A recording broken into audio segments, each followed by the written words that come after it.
We're live from Chevy Chase. Welcome back. It's now time for Talk of the Town. And today we're talking with an actor and comedian who's going to be at Comedy Off Broadway this weekend. You have to check him out. And you may recognize him from the hit TV shows Mike and Molly and Bob Hearts Abishola. We want to give a warm welcome to Billy Gardell. Well, thank you, ladies. Thanks for having me this morning. Of Appreciate course, it. yeah. I'm the same guy, just less calories. I was going to say, we barely recognize you. You look amazing. Thank you. Yeah. Had to make some health changes, Yeah. and I went from a young Jackie Gleason to an old Paul Newman. That's where I'm at now. I mean, Paul Newman was the first thing that came to my mind. Salad dressing. Yeah. That's right. That's right. Well, I fell in love with you watching Mike and Molly Thank you with so Melissa much. McCarthy. Yeah. I thought that was the best show. So Yeah. clever, so What a well written. gift. Yeah, truly a gift. And then you went on to star in Bob Hearts Abishola. Yeah, I got hit with the lucky stick twice. Yes, I know. Chuck Lorre was incredibly gracious to me. He put me in Mike and Molly with Melissa and that wonderful cast, who I'm still in touch with all of you, because we all kind of went through it together. And Yeah. that show was magic, and I think it was a classic. And then Bob Hearts Abishola, another sweet show, which I think airs on your network. It sure which does. is Yeah. great. Yes. So that's just made it to syndication as well. Yeah, That's I know. fantastic. Congrats. But that's not your first love. Your first love is stand-up comedy. Yeah, I started in '87, and I used to come through Lexington to Comedy Off Broadway a couple times a year. And back as I left comedy for about 3 years to finish the show. You know, there was COVID and the shutdowns, and we were Right. filming without audiences. And so I was at the time big, and I was still smoking and type 2 diabetes. I had a whole bunch of stuff going on, so I couldn't go out and tour. And then I got healthy, and I hadn't done stand-up for about 3 years, and the second show ended, and I thought I was done with it, and then that twitch happened. And so I started going back out and having fun with it, and I'm writing a new hour, and I figured I'm going to book all the clubs that kind of inspired me as I was coming up, and Lexington was always a big stop for me. Well, you have a fun story about Comedy Off Broadway. I do.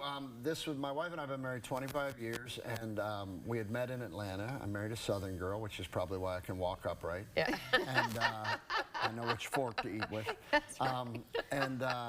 Our second date was Lexington. Really? And so she's with me this weekend, and we're going to go fantastic. visit some of the spots. We're going to go out. Is it Keeneland? Yes, Keeneland. Keeneland. So yes. that was one of our first little dates. Very Our friend Tony Connor, who lives here, used to work with the horses over there, and we got to feed Seattle Slew 25 years ago, which was great.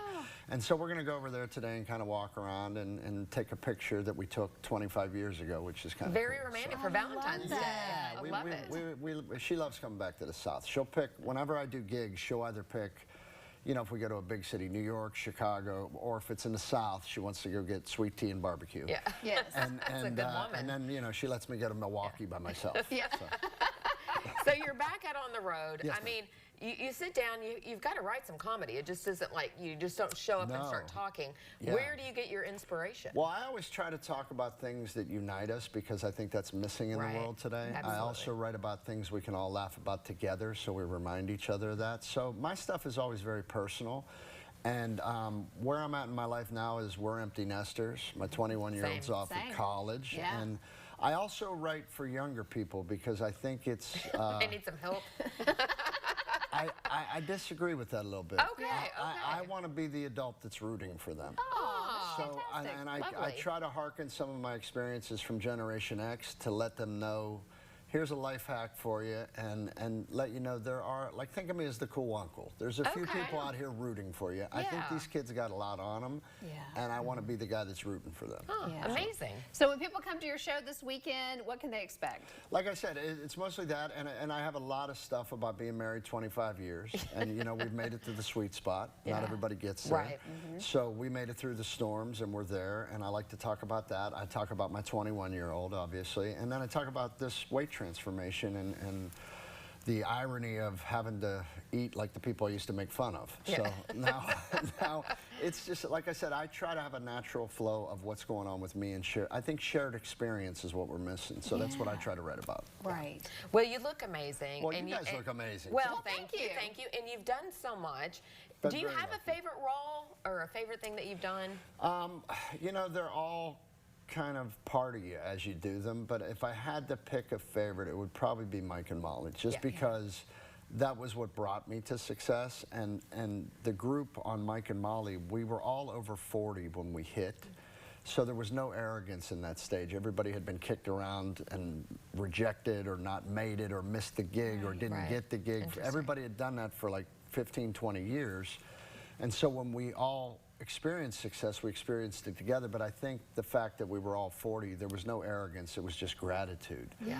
And so, sounds like us. So, That's right. and if you keep your if you find the good in things, you don't have to walk around screaming at people. Right. Yes. Which is a healthier way of living, right? I certainly And think a very it is. Southern thing to do. I think it is. Yeah, I was telling one of the girls backstage, and Meg said, you know, my wife is from Georgia, and it took me 20 years being married to a Southern girl to realize, bless your heart, wasn't a compliment. Well, I'm a former Georgia girl, so I get it. Yeah. Wonderful. Well, best of luck this ladies. weekend at Comedy Thanks on for your Broadway. time. It's a great venue. Yes. Very intimate. And come back anytime. Thank you. It's a legendary club. This club has had everybody come through there. Yes. It is a real staple here in town. So Well, I hope you see us this weekend. Make sure you and your wife create a moment at Fox 56 here so you guys will come back on your next Come stop back and and visit you. recreate it. Yes, ma'am. Okay. All right. Thank you so much, Billy. Thank you, guys. And we have all the information for Comedy Off Broadway up on the screen.